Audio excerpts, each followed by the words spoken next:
Hi, this is Matt with AppliancePartsPros.com. Today we'll be showing you how to repair your appliance.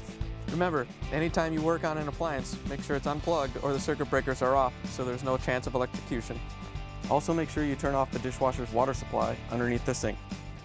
In this video we're going to show you how to change out the Whirlpool dishwasher tub insulation shield. It's going to be a very easy repair and it'll only take a few minutes to show you how to do it.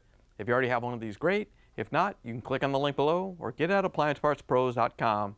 When you open up the package, you're going to get the new tub insulation shield. The tub insulation shield insulates the dishwasher and acts as a sound barrier. The main reason you'll be changing it out is if it's lost or damaged. In order to change out the part, we have to pull the dishwasher out of the cabinets. First thing we're going to do is go underneath the sink and disconnect the lines.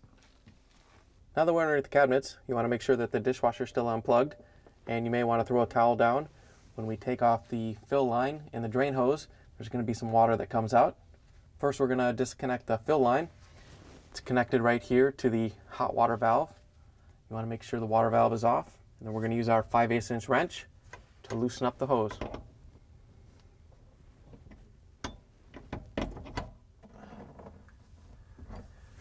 Once you have it broke free, you can just reach in and unscrew it by hand.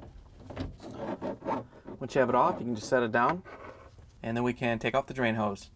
To take the drain hose off, you just want to follow it up to wherever it goes. It may go to the garbage disposal. Ours goes up to the air gap.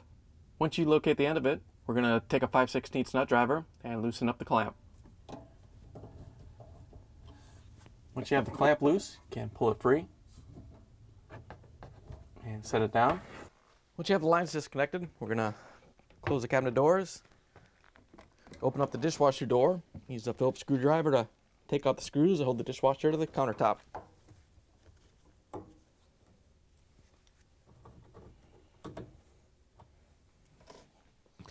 Once you have the screws out, we're going to lift up on the door, use it to carefully pull the dishwasher out a little bit from the cabinets. We can grab the frame, pull it out the rest of the way.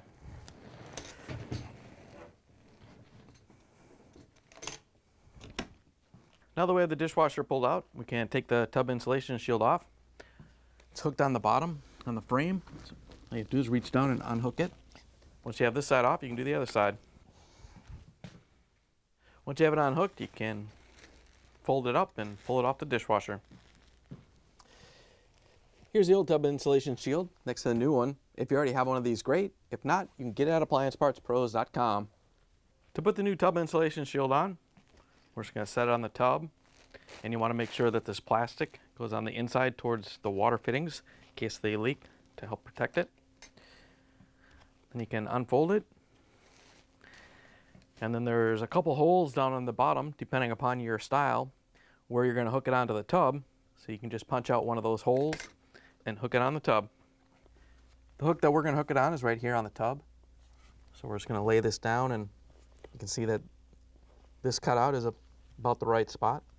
So we're just going to pull out this little cutout, and then we can hook it onto the tub. Once you have this side done, the other side goes on the same way. Once you have both sides hooked up, we can put the lines back through the cabinets.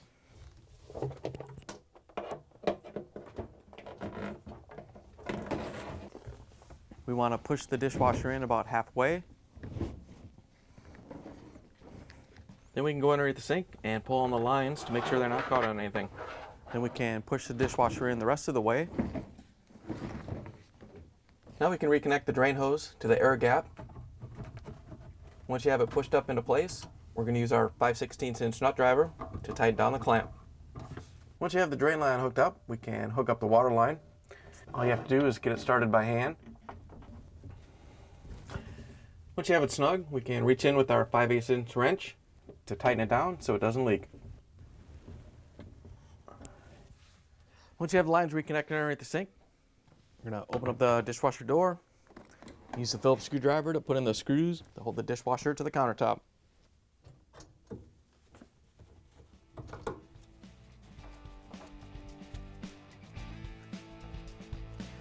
Once you have the screws in, we can close the dishwasher door. Then we can plug it back in, turn the water back on, and take it for a spin. Thanks for joining us for another successful repair brought to you by AppliancePartsPros.com.